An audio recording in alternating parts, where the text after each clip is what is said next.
Saudara-saudara, kita patut bersyukur karena pada malam ini kita telah mencapai malam yang terakhir. Besok adalah pertemuan yang terakhir, tapi malam ini adalah malam yang terakhir. Dan sesuai dengan Alkitab, ini adalah tahun baru. Jadi saya mau sampaikan selamat tahun baru kepada kita semua. Satu tahun yang penuh dengan perjuangan kita telah lewati tahun 2021 dan selamat tahun baru kepada tahun 2022. Kepada semua kita selamat tahun baru. Ya, saudara-saudara, kita patut bersyukur kepada Tuhan karena kita semua ada di dalam acara ibadah pada malam hari ini. Ketika mungkin kebanyakan orang akan merayakan tahun baru, kita patut bersyukur karena kita memulai tahun baru dengan beribadah kepada Tuhan, mendengarkan suara Tuhan. Mari kita tunduk kepala sekali lagi sebelum kita melanjutkan pembahasan firman Tuhan pada malam ini. Tuhan, Engkau berjanji di mana 2-3 orang sepakat untuk memohon apa saja, Engkau hadir. Dan malam ini kami semua sepakat untuk berbakti, beribadah kepada Engkau, mendengarkan suara-Mu. Dan Tuhan, saat ini kami memohon kecurahan Roh Kudus menjadi bagian kami semua pada malam ini. Terima kasih Tuhan, karena 13 hari Engkau telah bersama dengan kami. Sejak kami memulaikan ibadah KKR kami setiap hari. Tuhan, kami melihat begitu banyak berkat rohani yang sudah menjadi bagian kami melalui pembahasan firman-Mu. Dan kami menuntut janji Tuhan satu kali lagi pada malam ini. Kuduskanlah kami dalam kebenaran firman-Mu adalah kebenaran. Terima kasih Tuhan. Kami menuntut agar Roh Kudus yang Engkau janjikan boleh menjadi bagian kami pada malam ini. Di dalam nama Tuhan Yesus kami sudah berdoa dan mengucap syukur. Amin. Saudara-saudara, judul kita pada malam ini adalah Ya, Aku Datang Segera di Injil bagian yang kedua. Saudara-saudara, di bagian yang pertama kita sudah membahas bagaimana ya di dalam Matius 24 Tuhan Yesus berbicara mengenai akhir zaman. Di sini Tuhan Yesus berbicara mengenai akhir zaman. Ya, Matius 24 ayat 1, 2, dan 3, 4, dan 5. Ya, tadi malam kita bahas ayat 3, kemudian ayat 15. Mari kita ulangi sedikit, saudara-saudara. Ketika sesudah itu Yesus keluar dari bait Allah, lalu pergi. Ya, maka datanglah murid-muridnya kepadanya untuk bercakap-cakap ya sendirian dengan dia.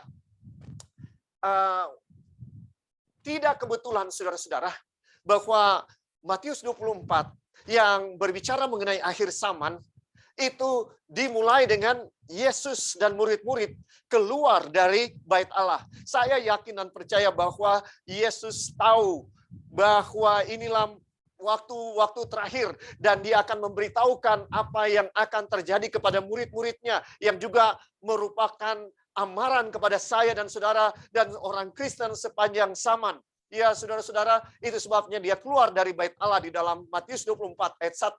Ya, kemudian sesudah itu Yesus keluar dari bait Allah lalu pergi. Maka datanglah murid-muridnya dan menunjuk kepada bangunan-bangunan bait Allah. Saudara-saudara, mereka heran kok Yesus tidak memberikan sedikit pun komentar mengenai bait suci. Saudara, saya mau katakan sesuatu. Tuhan Yesus tahu bahwa bait suci itu betapa megahnya pun bait suci itu akan hancur. Dia tahu bahwa bait suci itu akan hancur. Sehingga dia tidak memberikan komentar sedikit pun. Dan saudara-saudara, Tuhan tidak terkesan dengan bangunan yang paling megah di atas dunia ini. Tuhan juga tidak terkesan dengan orang yang paling kaya, orang yang paling hebat, orang yang paling berkedudukan, orang yang paling top di atas dunia ini. Ataupun segala sesuatu yang ada di atas dunia ini. Tuhan tidak terkesan sama sekali dengan semua itu, saudara-saudara. Ayat 2, ia berkata kepada mereka, kamu melihat semuanya itu? Aku berkata kepadamu, sesungguhnya tidak satu batu pun di sini akan dibiarkan terletak di atas batu yang lain. Suatu cara mengungkapkan, mengekspresikan sesuatu yang akan hancur dengan sangat luar biasa, saudara-saudara. Tuhan Yesus seharusnya bisa katakan bahwa bait suci ini akan hancur. Itu saja, tapi dia memilih untuk mengatakan tidak satu batu pun di sini akan dibiarkan terletak di atas batu yang lain. Kenapa? Kenapa, saudara? Kenapa Tuhan Yesus mengatakan hal seperti ini? satu saja tujuannya. Ketika ini digenapi, saudara-saudara, semoga murid-muridnya maupun semua kita yang percaya kepada Yesus semakin percaya kepada Dia. Ya, Tuhan Yesus memberikan nubuatan dengan begitu detail. Apa sebenarnya tujuan daripada nubuatan itu? Mari kita baca di dalam Yohanes 13 ayat 19. Kalau saudara punya Alkitab Yohanes 13 ayat 19, di sini konteksnya adalah Tuhan Yesus mau memberitahukan kepada murid-muridnya apa yang akan segera terjadi sebelum malam dia ditangkap. Ya, aku mengatakannya kepadamu sekarang juga sebelum hal itu terjadi, supaya jika hal itu terjadi kamu percaya bahwa akulah Dia. Jadi satu-satunya alasan kenapa Tuhan memberikan nubuatan di dalam Alkitab, supaya kita percaya kepada siapa? Kepada Dia, Tuhan Yesus, Allah kita. Dia tahu di malam pertama, ya, di seri KKR yang bagian kedua, mulai dari hari Minggu yang lalu, kita melihat bahwa Tuhan berulang-ulang memberikan nubuatan demi nubuatan, hanya dengan satu maksud, saudara-saudara, supaya kita umat-umatnya percaya kepada Dia. Dan di sini juga Tuhan Yesus memberitahukan kepada saya dan saudara menjelang kedatangannya yang kedua kali, dimulai dengan nubuatan bahwa bait suci itu akan apa? Dihancurkan. Dan kita sudah lihat kenapa bait suci diserang habis-habisan oleh setan. Karena bait suci adalah jalan keselamatan yang Tuhan telah berikan kepada saya dan saudara. Dia tidak mau saya dan saudara mengerti dengan baik jalan keselamatan ini.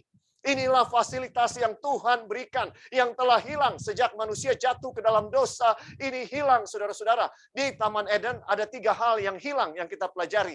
Ya, sejak manusia melanggar perintah Tuhan. Oke, sekarang kita kembali ke dalam Matius 24.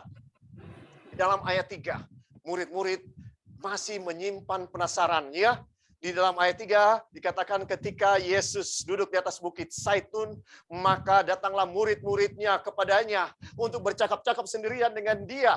Kata mereka, katakanlah kepada kami, bila manakah itu akan terjadi, dan apakah tanda kedatanganmu dan tanda kesudahan dunia. Saudara-saudara, di sini ada 3 pertanyaan.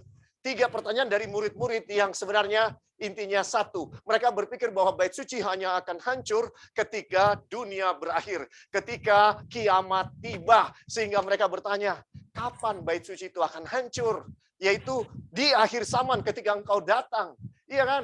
Jadi dalam ayat 4, jawab Yesus kepada mereka, waspadalah. Saudara, dari semua tanda-tanda kedatangan di dalam ayat 4, Tuhan Yesus dengan nyata mengatakan waspadalah, supaya jangan ada orang yang menyesatkan kamu. Saudara, lebih daripada tanda apapun mengenai kedatangan Yesus yang kedua kali, tanda yang paling utama adalah waspada. Kenapa waspada, saudara-saudara? Karena akan ada penyesatan. Waspadalah supaya jangan ada orang yang menyesatkan kamu. Penyesatan adalah isu utama di tanda utama bahwa Yesus akan datang, saudara-saudara. Lebih dari tanda yang lain. Tanda yang pertama yang Tuhan Yesus katakan kepada murid-murid adalah waspadalah supaya jangan ada orang yang menyesatkan kamu. Waspadalah supaya jangan ada orang yang menyesatkan kamu. Kenapa? Ayat 5 Tuhan Yesus memberitahukan alasannya. Sebab banyak orang akan datang dengan memakai namaku dan berkata, akulah Mesias, dan mereka akan menyesatkan banyak orang. Saya mau tanya saudara-saudara. Tuhan Yesus bilang di sini, banyak orang akan datang dengan memakai namaku. Jadi orang yang datang dalam nama Yesus kita sebut apa mereka? Orang yang menyebut nama Tuhan Yesus. Siapakah mereka? Mereka tidak lain, tidak bukan adalah orang Kristen. Tuhan Yesus dengan tegas mengatakan bahwa banyak orang Kristen akan menjadi penyesat. Ya, mereka akan menjadi penyesat. Saudara-saudara, bukan saya yang bilang. Tuhan Yesus yang bilang, hati-hati. Banyak orang akan datang dengan memakai nama Yesus. Dan mereka akan menyesatkan banyak orang, saudara-saudara. Apa itu penyesatan? Penyesatan adalah sesuatu penyelewengan yang dilakukan untuk menyelewengkan kebenaran. Bisa dikatakan secara sederhana seperti itu. Penyesatan adalah usaha yang dilakukan untuk menyelewengkan orang dari kebenaran. Ya, waktu setan datang kepada Hawa di Taman Eden, dia nggak jambak rambutnya Hawa, terus dia bilang, Hei Hawa, kamu harus makan buah ini. Sama sekali tidak. Tapi dia bilang, saudara-saudara perhatikan apa yang dibilang oleh setan kepada Hawa. Ya, tidakkah Allah berfirman bahwa semua pohon dalam taman ini tidak boleh kamu makan buahnya? Bukan? Itu adalah penyesatan, saudara. Penyesatan. Dan kalau kita perhatikan penyesatan yang setan lakukan, masih sama tekniknya dari dulu sampai sekarang. Perhatikan ya, Tuhan berfirman di dalam Kejadian 2 ayat 16 dan 17, semua pohon dalam taman ini boleh kamu makan buahnya dengan bebas, tetapi pohon pengetahuan tentang yang baik dan yang jahat itu janganlah kamu makan buahnya, sebab pada hari engkau memakannya pastilah engkau mati. Itu di dalam Kejadian 2 ayat 16 dan 17. Bahwa sesudah Tuhan menciptakan semua, dia melarang Adam dan Hawa untuk makan buah pohon pengetahuan yang baik dan jahat. Kemudian di dalam Kejadian 3, setan datang menggunakan ular, binatang yang paling cerdik dari semua binatang yang ada. Kemudian setan berkata, melalui ular itu, dia berkata, tentulah Tuhan berfirman semua pohon dalam taman ini tidak boleh kamu makan buahnya, bukan? Ya, saudara-saudara, Tuhan bilang semua pohon boleh dimakan, kecuali pohon pengetahuan yang baik dan jahat. Setan bilang apa? Tentulah Allah berfirman semua pohon dalam taman ini jangan kamu makan buahnya, bukan? Ya, saudara-saudara, kalau saya berdiri di tengah ini, ya, atau saya mesti pindah sedikit. Nah, di tengah. Ini baru bisa dibilang di tengah, ya. Ini adalah firman Tuhan. Semua pohon dalam taman ini boleh kamu makan kecuali pohon pengetahuan yang baik dan jahat. Ini adalah firman ya. Semua pohon boleh dimakan kecuali yang di tengah ini tidak boleh. Ya, cuma satu yang tidak boleh. Setan tujuannya adalah di kanan sini. Apa yang ada di kanan sini? Yaitu semua pohon dalam taman itu boleh dimakan. Tapi setan untuk capai di sini semua pohon boleh dimakan, dia bergerak dari yang paling ekstrim di sebelah kiri. Yaitu apa? Semua pohon tidak boleh dimakan. Apa aplikasi yang sangat penting, saudara? Bahwa setan menggunakan yang namanya ekstrim kiri dan ekstrim kanan untuk menyesatkan manusia. Ini suatu pertanyaan yang ekstrim. Tujuannya adalah supaya semua pohon boleh dimakan. Semua pohon boleh dimakan, itu namanya apa? Liberal. Sementara semua pohon tidak boleh dimakan, itu namanya konservatif. Nah, apa ini liberal dan konservatif? Ekstrim kiri dan ekstrim kanan, saudara. Ya, ada orang di gereja yang mengajarkan bahwa janganlah terlalu fanatik. Orang yang fanatik itu tidak baik, sering mereka menghakimi. Ya, tapi ada juga orang yang bilang, kita harus apa? Kita harus betul-betul setia. Bahkan hukum Tuhan ya yang tidak menuntut kita berbuat seperti itu, mereka mau lebih dari apa yang Tuhan tuntut. Dan di zaman Yesus, saudara-saudara, dua kelompok ini ada. Yang satu namanya orang Farisi. Orang Farisi selalu menuntut lebih daripada hukum yang Tuhan sudah tentukan. Itulah orang Farisi. Supaya kelihatan mereka lebih benar, lebih suci. Mereka adalah kelompok yang paling ekstrim untuk menurut segala perintah Tuhan. Bahkan mereka mengajarkan sesuatu yang lebih daripada yang Tuhan suruh. Sementara ada satu kelompok yang lain, yaitu kelompok Saduki. Kelompok Saduki tidak percaya ada kebangkitan. Ya, mereka adalah kelompok liberal yang ada pada zaman Tuhan Yesus. Di gereja sekarang, saudara-saudara, ada orang yang fanatik, suka menghakimi, tidak ada kasih. Dan semua orang ketika melihat orang seperti ini, mereka katakan, saya nggak mau jadi seperti orang ini. Kenapa? Karena nggak benar. Nggak benar, saudara-saudara. Ya, tidak ada kasih. Sementara orang yang punya kasih, mereka cenderung liberal. Ya, saudara, benar atau tidak? Dan akhirnya orang-orang melihat, kayaknya yang baik ini, yang liberal ini yang baik. Saya mau seperti dia sajalah. Nggak terlalu fanatik, tapi tidak suka menghakimi orang. Dan penuh dengan kasih. Saudara-saudara, mana yang Tuhan kehendaki? Waspadalah, Tuhan Yesus bilang. Waspadalah, supaya jangan ada orang yang menyesatkan kamu. Sebab banyak orang akan datang dengan memakai namaku dan berkata, akulah Mesias. Saudara, ya, isu utama di akhir zaman adalah penyesatan. Dan kita sudah lihat tadi malam, ya saudara-saudara, dan dari malam ke malam, bagaimana ya setan berusaha untuk selalu membuat umat-umat Tuhan tidak setia kepada Tuhan. Tetapi saudara-saudara, Tuhan punya kekuasaan, dia punya rencana yang indah, yang luar biasa kepada umat-umatnya untuk melepaskan umatnya dari dosa mereka, untuk menyelamatkan umatnya dari dosa mereka. Saudara-saudara, kita sudah melihat bahwa Tuhan berusaha mengadakan reformasi, ya, untuk mengembalikan, memulihkan bait sucinya. Dan boleh ditampilkan kembali slide yang terakhir yang kita lihat tadi malam. Ya, saudara-saudara, ini kita lihat bagaimana Tuhan berusaha untuk mengembalikan mezbah korban, bahwa keselamatan hanya oleh kasih karunia, oleh karena kematian Yesus di kayu salib.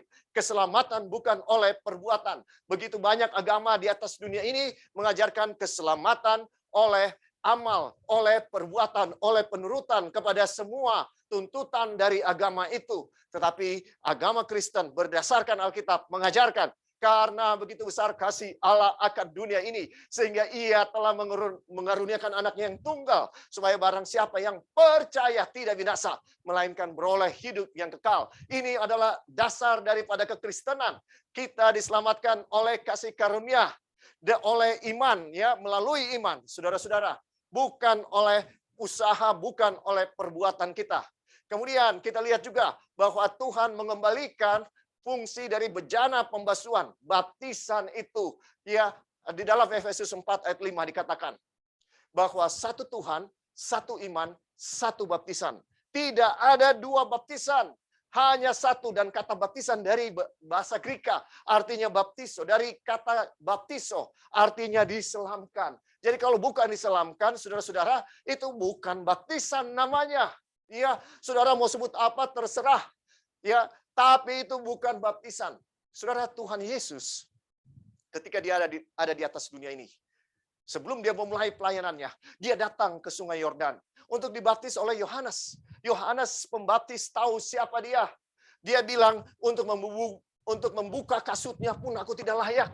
Bagaimana aku akan membaptis engkau? Tapi Tuhan Yesus bilang apa? Marilah kita melakukan seluruh kehendak Allah. Jadi Yohanes tidak bisa lagi menolak. Yohanes akhirnya harus membaptis Tuhan Yesus. Tuhan Yesus tidak harus dibaptis oleh karena dia bukan orang yang berdosa, dia orang yang suci, tapi dia mau dibaptis supaya dia memberikan teladan, karena itulah untuk menggenapi seluruh kehendak Allah. Saudara tahu kenapa persembahan dari Kain ditolak sementara persembahan dari Habel diterima? Oleh karena agama daripada Kain adalah agama yang mau melakukan kemauan sendiri, bukan melakukan kehendak Tuhan. Ya, sementara agama Habel adalah melakukan kehendak daripada Tuhan. Banyak orang berbakti sekarang hanya mau berdasarkan kesukaannya sendiri, berdasarkan preferensinya sendiri, berdasarkan apa yang menyenangkan bagi dia. Saudara dan saya, kalau kita berbakti kepada Tuhan, bukan apa yang kita senangi yang kita lakukan, tapi apa yang Tuhan mau kita lakukan, itu yang kita lakukan. Itu sebabnya motivasi dari Yesus. Waktu dia mau dibaptis, dia bilang, biarlah kita melakukan seluruh kehendak Allah. Karena Yesus menyadari bahwa dia harus memberikan teladan. Hanya ada satu Tuhan, hanya satu iman, satu baptisan. Saudara-saudara, kemudian ya berikutnya adalah firman Tuhan. Di masa yang lalu gereja menjadikan tradisi sebagai dasar mereka, tetapi Tuhan telah memulihkan firman Tuhan. Ya, saudara-saudara, ini sesuatu yang besar. Tahun 1300 John Wycliffe dan para pengikutnya kaum Lollards menerjemahkan Alkitab ke dalam bahasa orang awam, dan orang awam boleh membaca Alkitab, dan terjadilah reformasi.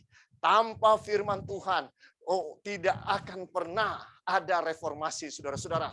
Ya, kemudian John Calvin juga memulihkan satu artikel yang sangat penting, yaitu mezbah emas atau mezbah doa, mezbah dupa. Ya, tidak perlu kita datang mengaku dosa kita kepada manusia, tapi boleh langsung kepada Tuhan Yesus. Dialah perantara kita yang agung di dalam kerajaan surga. John Wesley, pendiri gereja Metodis, melakukan, saudara-saudara, siar Injil, bisa dibilang, ya, pergi ke seluruh dunia pada masanya John Wesley, menyampaikan Injil ini hampir ke seluruh dunia. Punya jasa yang besar John Wesley untuk mengembalikan sinar terang kebenaran Tuhan, ya, melalui 7 kekidian ini. Dan saudara-saudara, akhirnya Tuhan menggunakan gereja Masehi Advent hari ke-7 untuk mengembalikan hukum Allah yang telah dilupakan oleh orang-orang Kristen untuk mengembalikan tempat yang maha suci di mana tabut perjanjian itu berada, dan saya dan saudara punya panggilan yang suci yang sangat penting dalam kehidupan saya dan saudara. Ya, apa yang kita bilang tidak lebih berkuasa daripada apa yang kita lakukan. Tidak peduli apa yang kita katakan, saudara, kita khotbahkan. Tapi orang melihat apakah kita menghidupkan kebenaran itu atau tidak. Ini sesuatu yang sangat penting, saudara-saudara. Malam ini, saya tidak punya waktu untuk membahas tanda-tanda semua. Kecuali saya mau menekankan satu. Waspadalah supaya jangan ada orang yang menyesatkan kamu. Ini adalah tanda yang sangat penting di akhir zaman. Sekarang ini, saudara-saudara, banyak sekali ajaran-ajaran yang ada di dalam gereja Kristen tidak berdasarkan Alkitab. Tidak berdasarkan Alkitab, saudara-saudara. Ya, itu membuktikan apa yang dinubuatkan oleh Yesus. Yesus tahu bahwa sesudah dia pergi, maka datanglah penyesat-penyesat, Mesias palsu, nabi palsu, yang dikatakan oleh Rasul Paulus sebagai serigala-serigala yang ganas, serigala-serigala yang berbulu domba, masuk sebagai pemimpin-pemimpin, pengajar-pengajar di dalam gereja, tapi mereka tidak mengajarkan isi Alkitab, tetapi yang bertentangan dengan Alkitab, saudara-saudara. Ada begitu banyak ajaran yang umum dipegang di dalam gereja Kristen yang tidak sesuai dengan Alkitab, saudara-saudara. Dan kita sudah belajar juga, ya saudara-saudara, bagaimana umat-umat Tuhan di zaman Yesus, ya, di zaman Yesus gagal untuk menerima Yesus sebagai juru selamat pribadi. Ini sesuatu yang tragis. Mereka menangkap, membunuh Yesus. Saudara, apa yang terjadi pada zaman Yesus harus menjadi pelajaran buat saya dan saudara yang hidup di akhir zaman ini menjelang kedatangan Yesus yang kedua kali. Pertanyaan yang paling besar, saudara-saudara, kenapa umat-umatnya yang tahu nubuatan, bisa dikatakan orang Israel tahu nubuatan yang kita pelajari, nubuatan mengenai 70 kali 7 minggu bahwa Yesus akan datang tahun 27 dan kemudian dia harus mati. Kita tahu nubuatan itu. Mereka yang hidup pada zaman itu juga tahu. Tapi kenapa mereka tetap menolak Yesus? Saudara-saudara, Tuhan Yesus memberikan jawabannya. Ya, dalam satu perumpamaan. Dia berikan perumpamaan tentang orang kaya. Dan ini sesuatu yang sangat menarik. Ya, bahwa apa yang terjadi dalam kehidupan Yesus sama seperti yang terjadi di zaman Musa. Bagaimana orang Israel keluar dari Mesir. Demikian juga pada zaman Yesus. Ya, saudara-saudara. Kalau saudara ingat, mujizat-mujizat yang dilakukan oleh Tuhan Yesus juga dilakukan oleh Musa hanya untuk meyakinkan kepada orang Mesir supaya mereka melepaskan orang Israel. Tapi 10 tulah yang Tuhan berikan tidak membuat hati daripada Firaun itu berubah dan melepaskan orang Israel. Sama sekali tidak. Mujizat-mujizat itu juga dilakukan oleh Yesus, tidak meyakinkan orang Israel untuk percaya bahwa dialah Mesias. Kita lihat ya, ada paralel yang sangat kental. Dan kalau kita ingat saudara-saudara, ya, apa yang dilakukan, mujizat yang dilakukan oleh Musa pertama untuk meyakinkan orang Mesir, air menjadi apa? Darah. Kalau kita ingat, Yesus juga memulai pelayanannya dengan merubah air menjadi anggur. Iya kan? Anggur melambangkan darah. Betul atau tidak, saudara-saudara? Ya, dalam perjamuan anggur itu melambangkan darah Yesus. Iya kan, saudara-saudara? Kemudian, ya, mujizat yang terakhir Yesus lakukan. Saudara masih ingat mujizat yang terakhir Yesus lakukan? Mujizat yang terakhir yang dilakukan oleh Tuhan Yesus adalah dia membangkitkan Lazarus. Betul atau tidak? Ya, apa tulah yang ke-10? Tulah yang ke-10 adalah anak sulung mati. Iya kan? Berhubungan dengan kematian.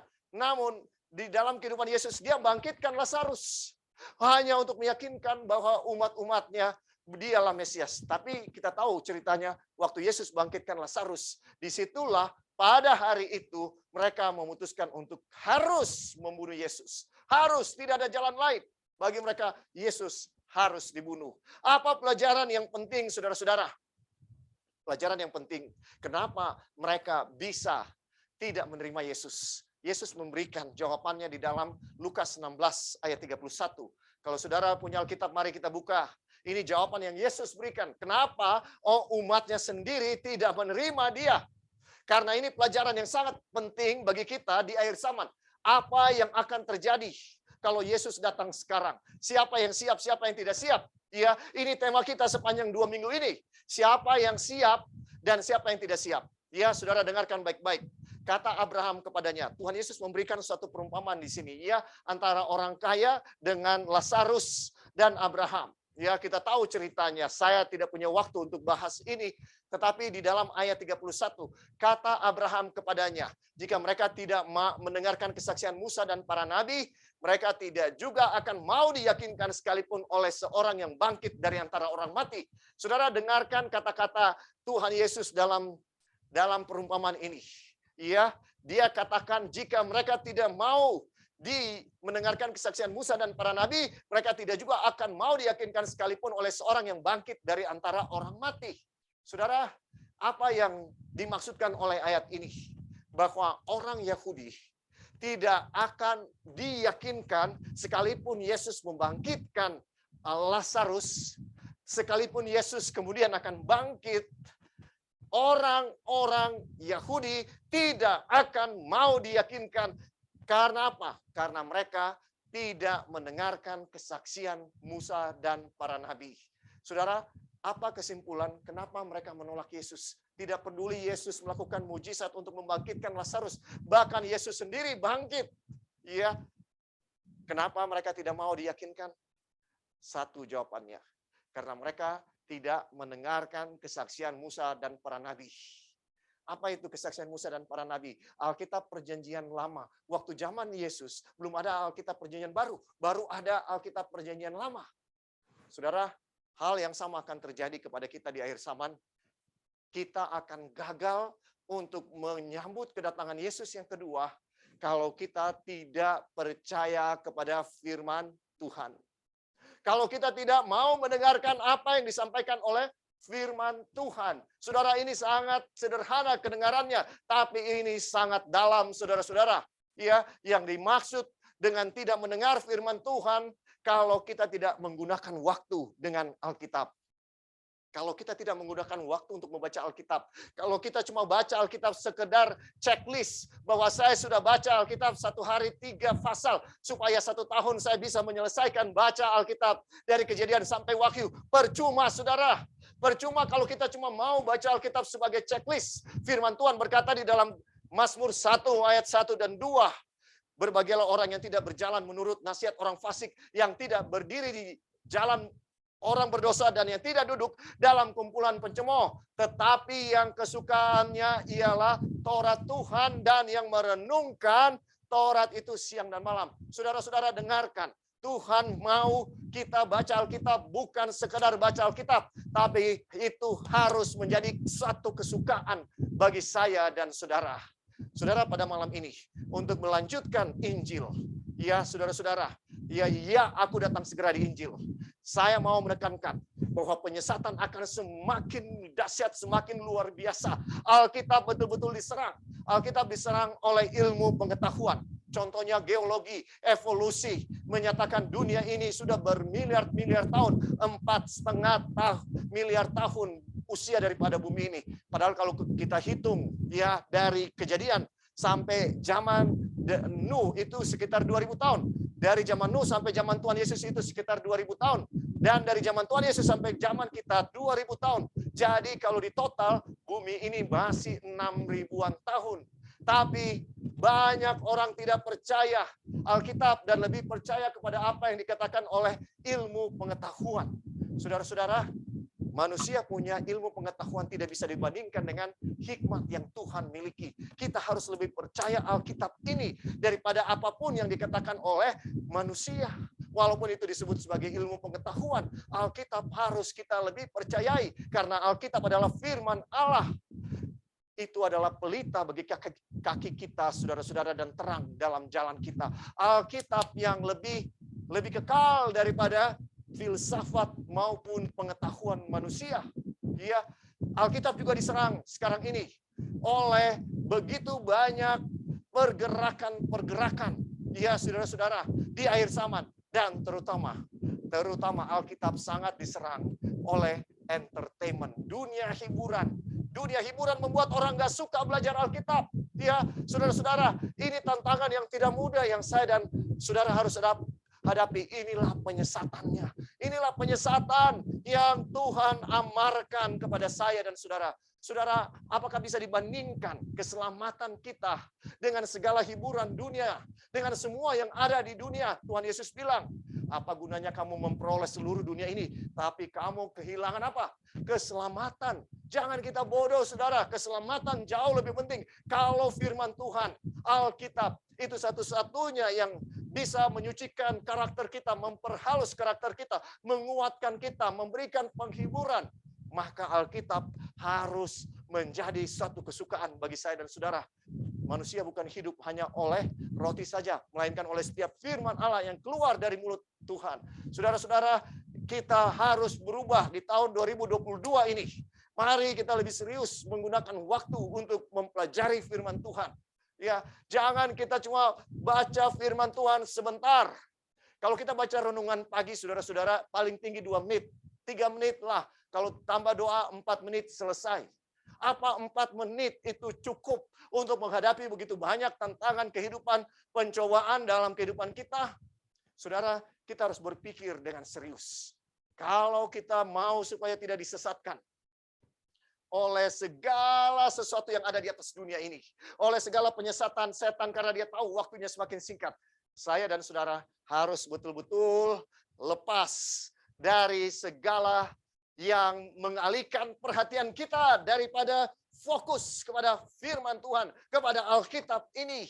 Saudara, habiskan waktu sungguh-sungguh dengan Tuhan.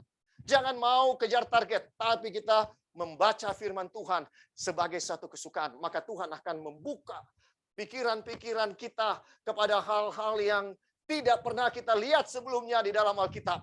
Ya, saya jamin saudara-saudara, kalau kita sungguh-sungguh mencari kebenaran Tuhan, maka Tuhan akan membukakan kepada kita hal-hal yang tidak kita bisa lihat sebelumnya. Ya, malam ini, saudara-saudara, pembahasan saya mau lompat kepada Matius 24 ayat 45 sampai 51. Firman Tuhan berkata, di dalam Matius 24 ayat 45 sampai 51. Ingat, tema daripada Matius 24 dan 25 adalah mengenai akhir zaman. Dan tema mengenai akhir zaman yang paling utama adalah penyesatan. Segala tanda-tanda yang Tuhan Yesus berikan, gempa bumi, peperangan, kelaparan, ya, dan semua tanda-tanda penyiksaan yang akan muncul, semua itu dimaksudkan untuk apa? Untuk menyesatkan saya dan saudara, supaya kita menyerah, supaya kita tidak setia kepada Tuhan dan tetap tidak bertahan. Ya, saudara-saudara, itu maksud dari semua yang akan kita alami, kesusahan-kesusahan yang kita akan alami. Diizinkan oleh Tuhan, dilakukan oleh setan untuk menjatuhkan iman kita kepada Tuhan, supaya kita tidak bisa masuk ke dalam kerajaan surga, saudara-saudara. Dan di dalam Matius 24 ayat 45 sampai 51 firman Tuhan berkata, siapakah hamba yang setia dan bijaksana yang diangkat oleh Tuhannya atas orang-orangnya untuk memberi mereka makan pada waktunya? Berbahagialah hamba yang didapati Tuhannya melakukan tugasnya itu ketika Tuhannya itu datang. Aku berkata kepadamu, sesungguhnya Tuhannya itu akan mempercayakan segala miliknya kepadanya. Ya, dia akan menjadi pengawas seluruh miliknya. Perhatikan ayat 48. Akan tetapi apabila hamba itu jahat dan berkata di dalam hatinya, Tuanku tidak datang-datang. Lalu ia mulai memukul hamba-hamba lain dan makan minum bersama-sama pemabuk-pemabuk. Maka Tuhan hamba itu akan datang pada hari yang tidak disangkakannya dan pada saat yang tidak diketahuinya dan akan membunuh dia dan menjadikan dia senasib dengan orang-orang munafik. Di sanalah akan terdapat ratapan dan kertakan gigi. Saudara, kita fokus kepada perumpamaan yang Tuhan berikan ini. Suatu perumpamaan yang sangat luar biasa, berkuasa. Perumpamaan ini mengatakan, siapakah hamba yang setia dan bijaksana? Siapakah hamba yang setia dan bijaksana? Kenapa disebut setia dan bijaksana? Kita akan lihat alasannya. Karena dia memberikan makanan pada apa? Pada waktunya. Dia bukan cuma setia, tapi dia bijaksana. Dia tahu makanan apa yang cocok sesuai dengan waktunya. Siapa hamba yang setia yang memberikan makanan pada waktunya? Contoh yang paling nyata di atas dunia ini adalah Nuh. Nuh adalah seorang hamba yang setia dan bijaksana. Tuhan suruh Nuh buat bahtera karena akan ada air bah. Betul? Ya. Dan dia juga bijaksana. Dia berkhotbah kepada orang-orang yang hidup pada zaman itu. Ya, kalian tahu kalau air bah akan datang. Ya, kalian masuk ke dalam bahtera. Apa Nuh diterima apa kabarannya saudara-saudara? Dia berkhotbah 120 tahun. Apakah dia diterima? 120 tahun bukan waktu yang pendek untuk berkhotbah. Apa pekabaran Nuh diterima atau tidak saudara-saudara? Tidak diterima oleh dunia. Dunia pengetahuan mengatakan tidak pernah terjadi hujan. Bagaimana ada air bah? Apa kamu gila Nuh? Kamu bangun rumah, bangun bahtera di atas apa? Di atas gunung. Apa kamu sudah gila? Iya, saudara. Nuh dianggap ekstrim. Tapi Nuh melakukan apa yang Tuhan suruh. Siapa yang akhirnya benar? Nuh adalah seorang hamba yang setia dan bijaksana. Nah, ketika Tuhan Yesus memberikan perumpamaan ini, siapa hamba yang setia dan bijaksana itu dalam konteks zaman Tuhan Yesus? Saudara, ada penyesatan yang terjadi waktu Yesus datang. Apa penyesatannya? Penyesatannya adalah ada hamba yang mengatakan Tuanku tidak datang-datang. Hamba yang mengatakan Tuanku tidak datang-datang. Dan mereka mulai memukul hamba-hamba yang lain dan makan minum bersama pemabuk-pemabuk. Ini alasannya kenapa mereka tidak siap. Perumpamaan ini adalah perumpamaan yang ditujukan kepada umat-umat Tuhan pada waktu Yesus datang pertama kali. Kenapa umat-umat Tuhan tidak siap waktu Yesus datang pertama kali? Karena mereka bilang, Tuanku tidak datang-datang. Saudara, siapa yang siap waktu Yesus datang pertama kali? Mereka yang menantikan kedatangan Yesus dengan teguh. Walaupun lama, tapi mereka siap untuk menghadapi kedatangan Yesus. Mereka menanti-nantikan. Waktu Yesus lahir, ada orang yang di bait suci, ya, orang yang dianggap sebagai nabi, ya, karena kepadanya dikatakan kamu tidak akan mati sebelum kamu melihat Mesias. Saudara masih ingat orang itu? Ya, dia dikatakan kepada dia bahwa dia akan melihat Mesias dan dia pegang Yesus, dia peluk Yesus dan dia sangat bersuka cita karena dia bisa melihat Mesias itu, dia bahkan bisa memegang Mesias itu. Ini orang yang setia dan bijaksana, saudara-saudara. Sementara kebanyakan orang tidak siap waktu Yesus datang. Waktu Yesus lahir, ada orang Majus dari timur. Mereka adalah orang yang setia dan bijaksana. Waktu Yesus lahir, mereka datang, mereka mencari, mereka bukan orang Yahudi, saudara-saudara. Kenapa mereka bisa tahu Yesus lahir waktu itu? Karena mereka mempelajari Daniel 9 yang kita sudah pelajari. Mereka tahu bahwa sekitar tahun yang ketiga sebelum Masehi akan datang Yesus. Kenapa? Karena dia akan dibaptis pada usia 30 tahun sesuai dengan usia seorang imam. Ya, dan kalau begitu, kalau dia akan dibaptis tahun 27, mereka kurangkan 30, maka mereka dapat 3 sebelum Masehi, 3 atau 4 sebelum Masehi, Yesus akan lahir. Itu sebabnya mereka datang, saudara-saudara. Sangat sedih bahwa umat-umat Tuhannya sendiri, mereka tahu Yesus lahir di Bethlehem, dia akan lahir di Bethlehem, tapi waktu dia lahir tidak ada yang menyambut kecuali gembala-gembala.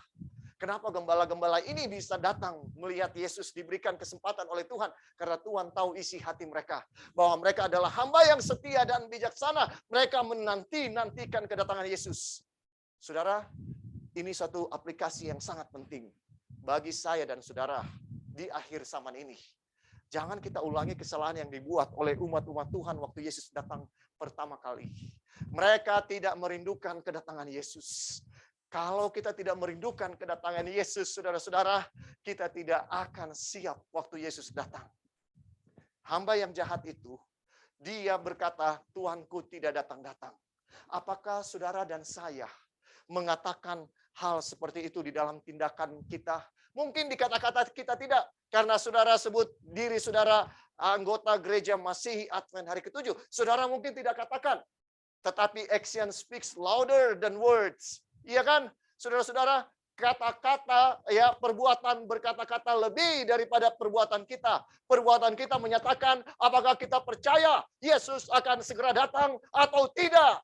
Saudara-saudara dengarkan, tingkah laku kita akan menunjukkan kita ini siap bagi kedatangan Yesus atau tidak. Kalau saya dan saudara tidak membaca firman Tuhan, kita lebih banyak baca WA, kita lebih banyak baca Facebook atau sosial media, kita lebih banyak habiskan waktu di dalam hiburan atau sibuk dengan segala urusan duniawi. Dan kita tidak menghabiskan waktu dengan Tuhan. Kalau kita tidak segera rubah ini, saudara-saudara, artinya kita tidak siap bagi kedatangan Tuhan. Dengarkan perumpamaan ini, sangat luar biasa. Ya, apa yang membuat perbedaan antara orang-orang yang siap bagi waktu Yesus datang pertama kali dengan orang-orang yang tidak siap? Yang tidak siap, mereka mengatakan Tuanku tidak datang-datang. Nubuatan dari awal mengatakan Yesus akan datang untuk menyelamatkan manusia. Dan setiap orang Yahudi memberikan nama kepada anak mereka dengan nama Mesias, supaya anak-anak mereka harapkan anak laki-laki khususnya yang pertama, itulah Mesias yang dijanjikan. Ya, saudara-saudara, jadi sangat tragis. Mereka adalah orang-orang yang menantikan Mesias datang, tapi waktu Mesias datang, mereka tidak siap. Kenapa? Karena mereka hidup nyaman dengan kerohanian mereka. Mereka tidak siap untuk menyambut Mesias. Ada dua kelompok waktu Yesus datang pertama kali di atas dunia. Satu adalah hamba yang setia dan bijaksana menantikan kedatangan Yesus. Yang satu tidak siap karena tidak peduli. Mereka nyaman dengan agama mereka. Saudara-saudara, mereka beragama sekedar formalitas. Mereka puas dengan agama yang sekedar rupa. Dan mereka tidak punya hubungan yang intim dengan Tuhan. Saudara, ada banyak dari antara kita yang punya rasa aman seperti itu. Betul atau tidak, saudara? Bahwa kita merasa puas dengan kebenaran yang kita miliki dan kita tidak mencari Tuhan lebih. Kita tidak mencari Tuhan lebih. Kita tidak lagi lapar dan haus akan kebenaran Tuhan. Kita telah kehilangan kasih mula-mula ketika kita menyerahkan hidup kita kepada Yesus. Dan kita punya kasih sudah menjadi tawar. Dan kita tidak punya hubungan yang intim dengan Tuhan. Namun kita tetap bertahan. Saudara, saya mau katakan, sangat tidak nyaman hidup di dua alam. Sebenarnya, suam-suam kuku sangat tidak nyaman. Kenapa kita tidak setia dan sungguh-sungguh kepada Tuhan? Mencintai Tuhan. Orang yang mencintai Tuhan, dia merindukan Yesus segera datang. Kenapa? Karena kalau kita mengasihi Yesus, kita mau segera bertemu dengan Dia. Ya kan? Rasul Paulus mengatakan, aku telah mengakhiri pertandingan yang baik, aku telah mencapai garis akhir. Ya, dan aku telah memelihara iman. Sekarang telah tersedia bagiku mahkota kebenaran yang akan diberikan oleh Tuhan kepadaku pada harinya. Pada hari Tuhan datang. Tetapi bukan hanya kepadaku saja, melainkan kepada semua orang. Bahasa Indonesia mengatakan yang merindukan kedatangannya. Tapi sebenarnya dalam bahasa aslinya ini lebih tepat diterjemahkan ke semua orang yang mengasihi kedatangannya. Saudara dan saya, kita harus mengasihi kedatangan Yesus. Kenapa? Karena kita mengasihi Dia. Bukti bahwa kita tidak merindukan kedatangan Yesus, itu adalah satu bukti kita tidak mengasihi Dia sungguh-sungguh. Kenapa? Karena kalau kita mengasihi Dia sungguh-sungguh, kita akan rindu untuk segera bertemu dengan Dia. Saudara, kenapa orang Israel tidak bisa menerima Yesus waktu Dia datang pertama? Karena mereka tidak punya hubungan yang intim dengan Dia setiap hari. Sehingga ketika Dia datang, mereka punya agama formalitas belaka. Ketika Dia datang, mereka menolak Dia karena Dia tidak sesuai dengan yang mereka harapkan. Mereka harapkan Dia melepaskan mereka dari penjajahan Roma, tapi Dia tidak melakukan itu, dan mereka malah menyalibkan Dia. Saudara-saudara, ini sesuatu yang tragis. Ya, perumpamaan ini melambangkan apa yang terjadi waktu Yesus datang pertama kali. Umat-umatnya tidak siap. Tapi perumpamaan ini juga adalah amaran bagi saya dan saudara yang hidup di akhir zaman. Kita akan jadi orang yang akan dituntut pertanggungjawabnya lebih daripada mereka yang hidup pada zaman Yesus. Karena kita sudah melihat contoh dari mereka.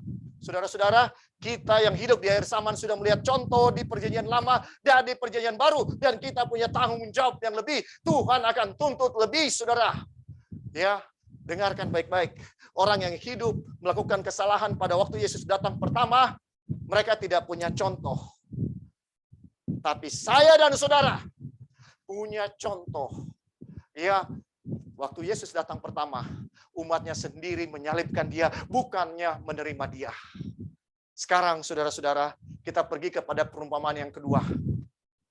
Perumpamaan yang kedua, jadi perkataan Tuhan Yesus mengenai akhir zaman diakhiri dengan 4 perumpamaan. Yang saya bilang tadi ya adalah perumpamaan yang pertama. Ya, saudara-saudara, sekarang kita pergi kepada perumpamaan yang kedua. Jadi siapa hamba yang setia dan bijaksana? Ya, hamba yang setia dan bijaksana, saya mau sampaikan. Dia adalah Yohanes Pembaptis. Dialah hamba yang setia dan bijaksana. Dan dia memberitahukan kepada orang bahwa lihatlah anak domba Allah. Yesus adalah Mesias. Dialah hamba yang bijaksana pada saat itu, saudara-saudara. Dia memberikan pekabaran yang sesuai dengan zamannya. Lihatlah anak domba Allah yang menanggung dosa seluruh dunia. Ya saudara, Yohanes Pembaptis itu adalah hamba yang setia dan bijaksana. Siapa tuannya itu? Tuannya itu adalah Yesus sendiri. Waktu tuannya itu datang, tuannya berbahagia melihat Yohanes Pembaptis dengan setia untuk menyampaikan bahwa dialah anak domba Allah. Ya, saudara-saudara, sekarang ya, siapa hamba yang bijaksana itu? Yaitu hamba yang percaya dengan nubuatan 70 kali 7 minggu. Yohanes Pembaptis percaya dengan nubuatan 70 kali 7 minggu, saudara-saudara. Dia tahu Mesias itu harus datang tahun 27. Dia tahu itu, dan banyak umat Tuhan di Israel tahu nubuatan ini, tapi mereka menolaknya. Saudara-saudara, ya, kita lihat pelajaran yang sangat menarik.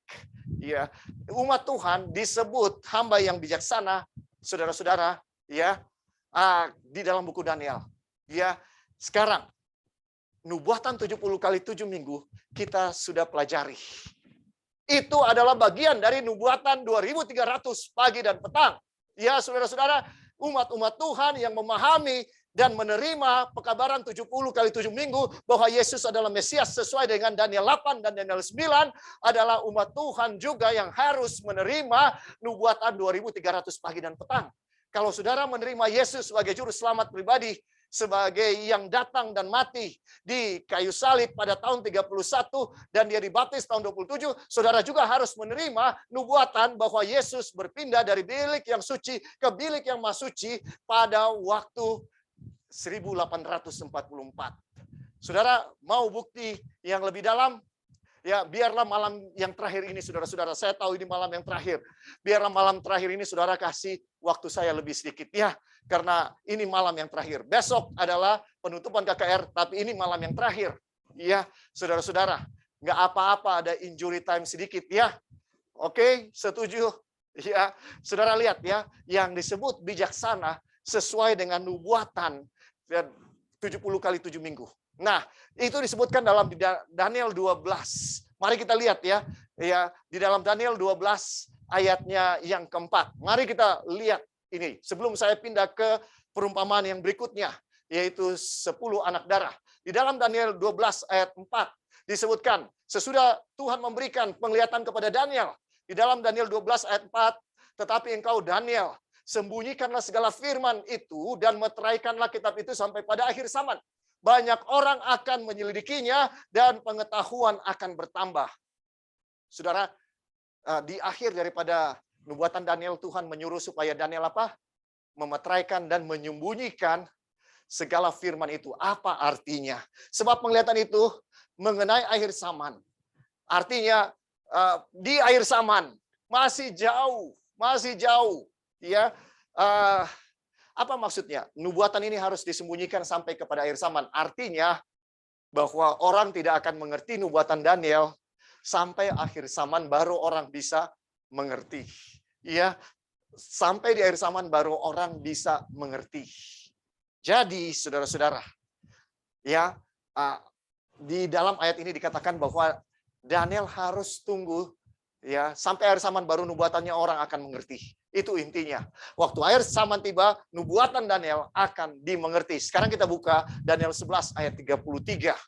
Kita akan baca ayat 33, 34, 35, dan 36. Di dalam Daniel 11 ayat 33 firman Tuhan berkata, ya, dan orang-orang bijaksana. Nah, saudara lihat di sini. Umat Tuhan disebut orang yang bijaksana. Kenapa? Karena mereka memahami nubuatan Tuhan. Ya, dan orang-orang bijaksana di antara umat itu akan membuat banyak orang mengerti. Tetapi untuk beberapa waktu lamanya mereka akan jatuh oleh karena pedang dan api, oleh karena ditawan dan dirampas. Umat-umat orang-orang bijaksana akan membuat umat itu mengerti. Mengerti apa? Mengerti nubuatan daripada Nabi Daniel yang akan baru bisa dimengerti pada waktu akhir zaman. Ya, pada waktu akhir zaman baru akan bisa dimengerti. Kenapa? Karena memang itu adalah nubuatan mengenai akhir zaman. Ya, jadi belum bisa dimengerti kalau belum akhir zaman itu tiba. Sementara jatuh, ayat 34, mereka akan mendapat pertolongan sedikit dan banyak orang akan menggabungkan diri kepada mereka secara berpura-pura. Jadi kalau kita simpulkan, ya, mereka akan membuat banyak orang mengerti. Tetapi untuk beberapa waktu lamanya, mereka akan mengalami ditawan dan dirampas. Ya, bisa dibilang mereka akan mengalami penganiayaan. Jadi sebelum akhir zaman tiba, umat-umat Tuhan yang bijaksana ini akan mengalami apa? Penganiayaan. Mereka akan mengalami penganiayaan. Dan sesudah penganiayaan itu berakhir, maka akhir zaman itu tiba. Dan nubuatan dari buku Daniel akan dimengerti. Sekarang ayat 35. Sebagian dari orang-orang bijaksana itu akan jatuh.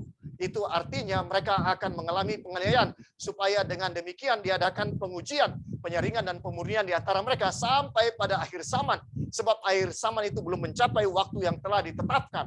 Jelas ya saudara-saudara, saya mau ulangi. Ya, apa yang kita sudah baca daripada Daniel 12 ayat 4, juga Daniel 11 ayat 33, 34, 30, sampai 34, sampai 35. Apa kesimpulannya? Daniel disuruh untuk memeteraikan kitab itu. Artinya dimeteraikan kitab itu tidak bisa dipahami nubuatan yang ada di dalam buku Daniel sampai akhir zaman tiba. Tapi sebelum akhir zaman itu tiba, orang-orang bijaksana ini akan mengalami penganiayaan, dan ketika penganiayaan itu berakhir, akhir zaman itu tiba, nubuatan Daniel bisa dimengerti. Sampai di sini cukup jelas ya. Oke, sekarang kita baca ayat 36. Siapa yang akan menyiksa mereka? Disebutkan seorang raja itu akan berbuat sekendak hati, ia akan meninggikan dan membesarkan dirinya terhadap setiap Allah, juga terhadap Allah yang mengatasi segala Allah, ia akan mengucapkan kata-kata yang tak senonoh sama sekali, dan ia akan beruntung sampai akhir murka itu, sebab apa yang telah ditetapkan akan terjadi. Saudara-saudara, ya, di dalam ayat 36 ini disebutkan raja ini yang akan melakukan apa? Melakukan penganiayaan kepada umat-umat yang bijaksana itu sampai akhir zaman.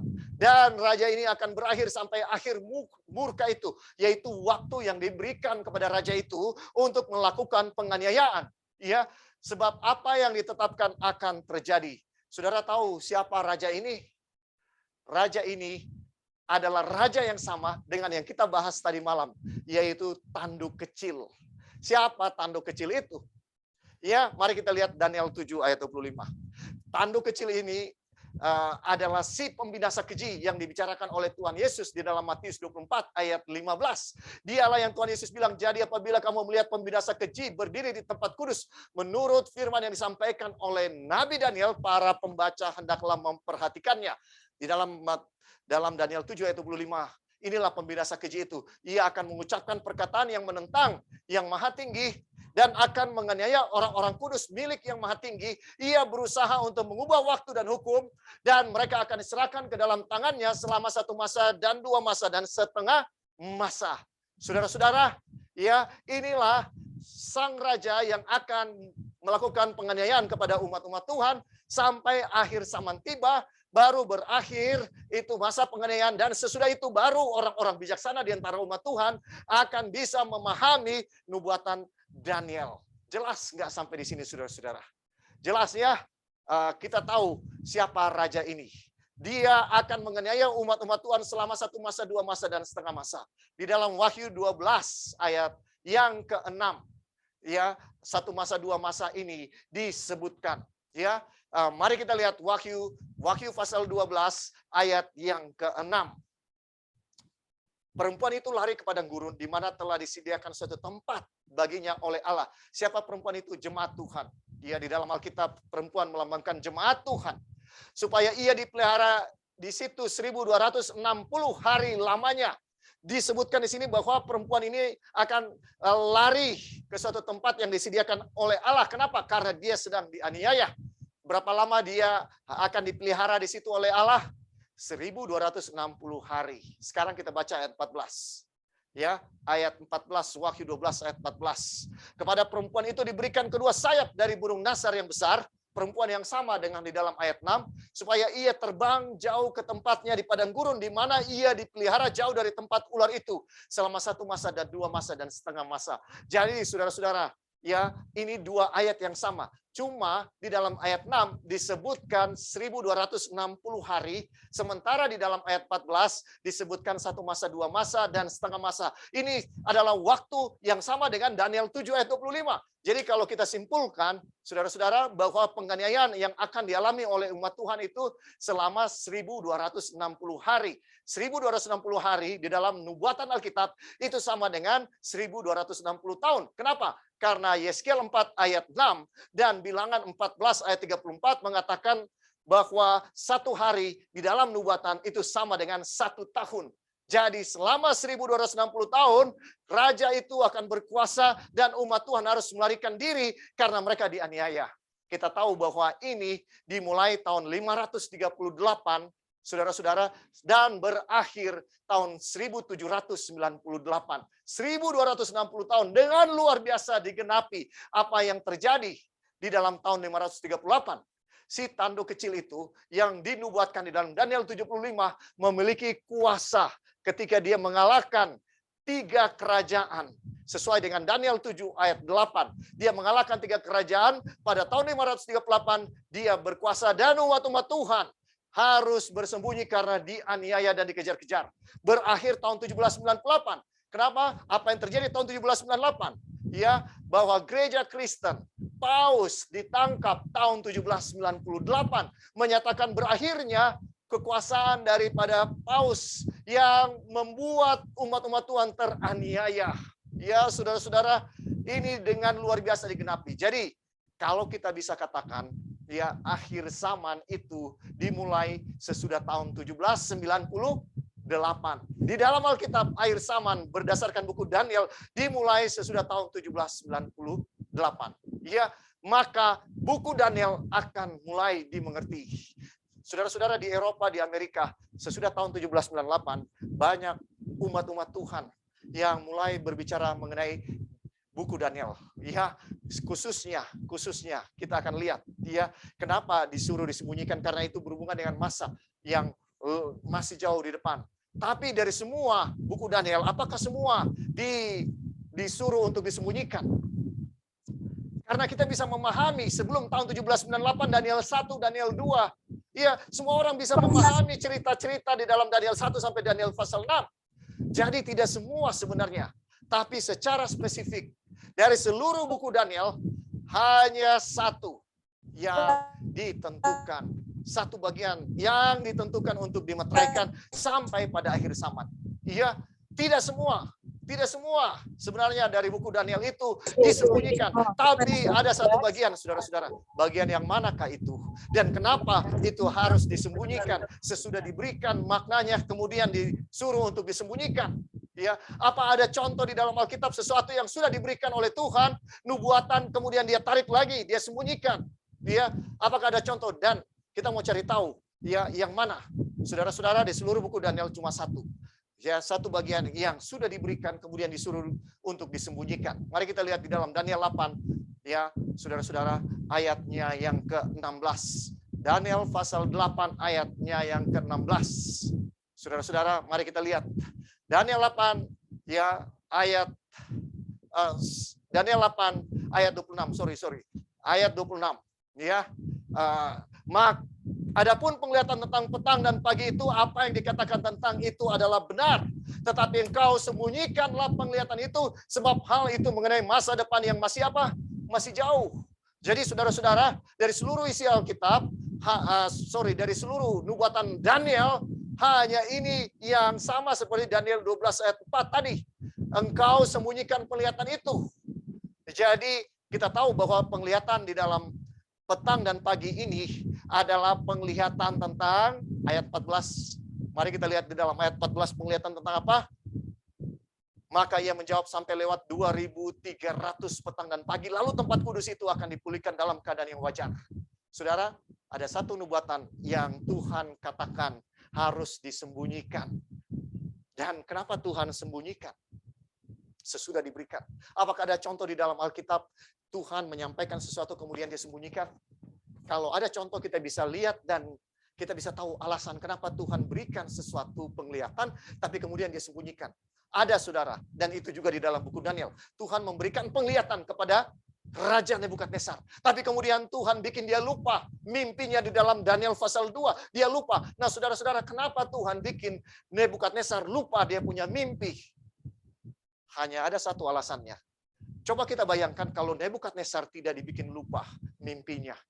Saya bisa bayangkan skenario-nya akan berbeda dengan apa yang kita tahu di dalam Daniel pasal 2. Yaitu orang-orang bijaksana di Babel akan bilang, "Oh Raja, ya patung besar ini melambangkan semua musuh-musuh Tuhan, dan Tuhan itu adalah kerajaan batu yang akan datang dan menghancurkan semua kerajaan musuh dari Tuhan, dan kerajaan Babel akan jaya selama-lamanya sampai akhir zaman." Iya atau tidak saudara-saudara? Dan mereka punya gaji akan dinaikkan.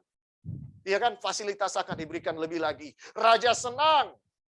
Tapi saudara, kita tahu bahwa Tuhan membuat lupa supaya hanya Daniel yang bisa memberitahukan mimpinya. Apa tujuan Tuhan? Tuhan mau sampaikan kepada Nebukadnezar, hanya Allahnya Daniel, Allah yang benar. Betul atau tidak saudara? Ya, itu tujuannya Tuhan. Supaya Nebukadnezar mengakui dia adalah Allah yang sejati, Allahnya Israel. Saudara, kenapa Tuhan memberikan nubuatan 2.300 pagi dan petang, kemudian Tuhan suruh kepada Daniel sembunyikan? Tuhan mau menyatakan kepada seluruh dunia, karena sejak reformasi semua orang Protestan ya bilang mereka ini sesuai dengan Alkitab. Dan begitu banyak gereja Protestan yang muncul, kita sudah lihat paling tidak ada 5 tadi malam yang kita pelajari. Lutheran, ya, atau di Indonesia ini gereja Protestan. Kemudian ada Presbyterian, kemudian ada Metodis, kemudian ada Baptis. Semua lahir dari mempelajari Alkitab. Tapi Tuhan mau katakan kepada semuanya, umatku adalah mereka yang bisa menafsirkan nubuatan 2.300 pagi dan petang. Saudara dan saya adalah gereja Masehi Advent hari ke-7. Gereja ini lahir karena William Miller dan pionir-pionir Advent mempelajari nubuatan 2.300 pagi dan petang. Saudara-saudara, kita bukan kebetulan ada di atas dunia ini. Kita lahir karena Tuhan mau menyatakan kepada dunia bahwa sedang ada penghakiman di atas dunia ini. Dan sebentar lagi dia akan selesai melakukan penghakiman, dia akan segera datang. Saudara, kita ada di episode yang terakhir. Jadi perumpamaan, siapakah hamba yang setia dan bijaksana itu? Adalah hamba yang memahami nubuatan 70 kali 7 minggu, dan juga 2.300 pagi dan petang. Pada zaman Yesus itulah Yohanes Pembaptis dan semua murid-murid yang mengikuti Yesus. Kebanyakan murid yang mengikuti Yesus, mereka mengikuti Yesus karena mereka percaya kata-kata Yohanes Pembaptis, dialah anak domba Allah. Dialah Mesias yang kita nantikan. Ya, dia memberikan makanan pada waktunya. Sekarang kita masuk kepada perumpamaan yang kedua. Secara cepat. Ya, 10 anak yang bodoh, 5 yang bodoh dan 5 yang bijaksana. Jadi, dari semua yang percaya Yesus sebagai Mesias pada zaman Yesus, ada 5 yang bijaksana dan ada 5 yang bodoh. Siapa 5 yang bijaksana? Mereka yang sesudah Yesus menolak untuk dideklarasikan sebagai raja, tetap percaya kepada Yesus. Ada yang menyanjung-nyanjung Yesus. Bahkan sebelum dia dibunuh, mereka menyanjung-nyanjung Yesus. Waktu dia masuk ke Yerusalem, di atas keledai, mereka memuji-muji dia. Hosana bagi Raja Israel, ya. Mereka mau nyatakan dia sebagai raja. Tapi ketika Yesus menolak untuk dijadikan raja, mereka kecewa. Dan mereka bergabung dengan orang Farisi dan ahli Taurat, ya, dengan orang Saduki untuk menyalibkan Yesus, untuk menangkap Yesus. Mereka bilang, biarlah darahnya ditanggupkan kepada kami dan anak-anak kami. Saudara-saudara, begitu mudah kita berubah ketika Tuhan tidak melakukan apa yang kita ingini. Begitu mudah kesetiaan kita, saudara-saudara. Dan itu yang terjadi dengan 5 yang bijaksana dan 5 yang bodoh. Ya, ada 2 kelompok. Mereka semua percaya kepada Yesus. Pemberitaan daripada Yohanes Pembaptis, dialah Mesias. Dan sesudah mereka percaya kepada Yesus, ada yang kecewa ketika dia tidak mau dijadikan raja. Ya, dan mereka bergabung dengan musuh-musuh daripada Yesus untuk menyalibkan dia. Tetapi murid-murid Yesus dan sebagian kecil umat-umat yang setia tetap percaya kepada Yesus. Tetap percaya kepada Yesus. Dan mereka adalah umat yang sisa. Mereka adalah 5 gadis yang bijaksana. Ada pintu kasihan yang tertutup. Kapan tertutup buat orang Israel, buat orang yang percaya kepada Yesus? Ketika mereka tetap tidak mau menerima dia sesudah dia menolak untuk dijadikan Mesias. Dan mereka bergabung dengan musuh-musuh Yesus untuk membunuh dia. Ya, saudara, kita lihat. Kemudian sekarang kita tiba pada perumpamaan tentang talenta. Saudara, perumpamaan tentang talenta secara cepat menggambarkan bahwa Yesus sudah ada di bilik yang maha suci. Kenapa? Waktu dia pergi ke negeri yang jauh, dia sedang pergi ke surga. Dia kembali ke surga. Tapi dia akan datang dan melakukan apa? Penghakiman. Dan perumpamaan talenta menyatakan kepada saya dan saudara bahwa Yesus sudah ada di bilik yang maha suci dan sedang melakukan penghakiman bagi saya dan saudara. Saudara, kita sedang ada di perumpamaan tentang talenta ini. Sangat jelas. Yesus sedang memeriksa setiap perbuatan kita. Apakah kita setia dengan talenta yang Tuhan berikan? Apakah kita bekerja dengan giat untuk menyelesaikan pekerjaan yang Tuhan berikan? Apakah kita mendapatkan keuntungan? Tuhan tidak akan menuntut lebih dari yang dia percayakan kepada kita. 5 talenta. Ya, Tuhan mengharapkan 5 talenta. 2 talenta, Tuhan mengharapkan 2. Dan kalaupun cuma 1, Tuhan mengharapkan 1. Tuhan itu adil, saudaraku. Dan kita sedang dalam penghakiman. Perumpamaan yang terakhir menyatakan sesudah penghakiman, Yesus akan datang. Itu sebabnya perumpamaan yang terakhir, kita melihat bahwa Yesus dikatakan sebagai raja. Tidak lagi dikatakan sebagai perumpamaan, tapi dia nyata sebagai raja. Dan dia harus memisahkan kelompok kambing dan domba. Itu artinya sesudah pemeteraian, sesudah Yesus menyelesaikan pekerjaan, ya, perantaraan di bilik yang maha suci, dia akan keluar dan mengumpulkan mana yang kambing, mana yang domba. Saudara, ya, aku datang segera. Saudara ada di mana? Apakah kita ini kambing? Atau kita ini domba? Kalau kita ini domba, kita akan mengasihi orang yang paling hina. Itulah domba.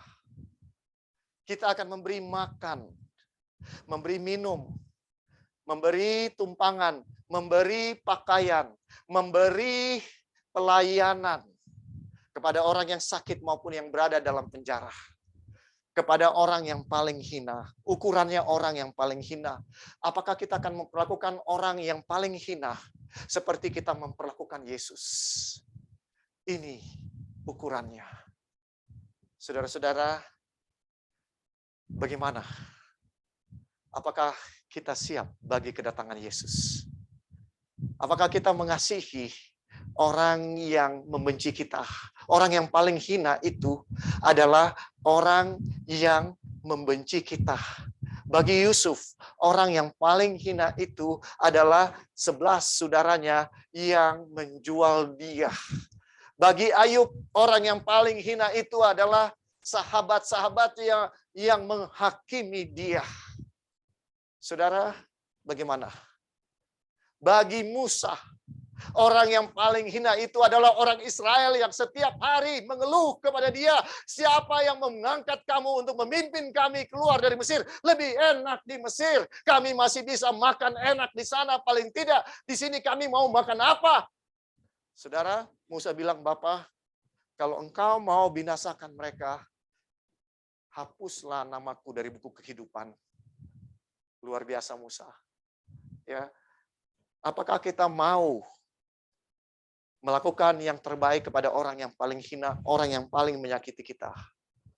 Ini pertanyaan yang kita harus miliki. Kita harus jawab. Kalau kita bisa jawab itu dengan kata-kata ya, maka kita siap bagi kedatangan Yesus yang kedua kali. Tapi kalau kita belum bisa katakan ya, kita belum siap kalau Yesus datang pada malam hari ini. Tuhan memberkati. Mari kita tunduk kepala, mari kita berdoa. Ya Tuhan Allah yang bertakhta di dalam kerajaan surga, kami melihat banyak contoh di dalam firman-Mu yang seharusnya menjadi berkat bagi kami. Tolong kasihani kami dengan pergumulan yang kami hadapi setiap hari. Tuhan kasihani kami. Tolong kami untuk setia. Tolong kami untuk tidak mengulangi kesalahan yang dibuat oleh umat-umat-Mu di dalam perjanjian lama maupun perjanjian baru. Tapi biarlah kami sungguh-sungguh tulus mengasihi Engkau dan mengasihi sama kami.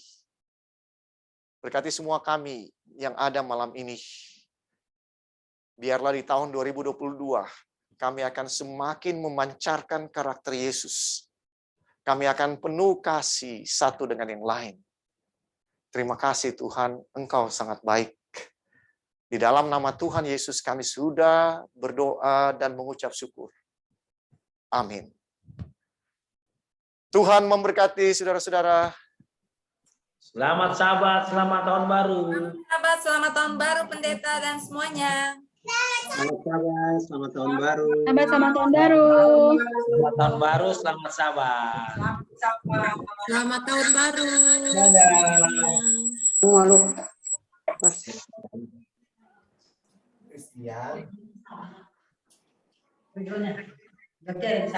Selamat malam, selamat Sabat dan tahun baru. Selamat tahun baru yang di gereja, ramenyo. Selamat tahun baru, bro. Lu ditunggu di ruang doa lu. Datang dulu. Tapi kan lu keluar lagi. Iya. Besok lu gantian lu balas itu, balas ini, balas itu. Oke. Dah. Dah.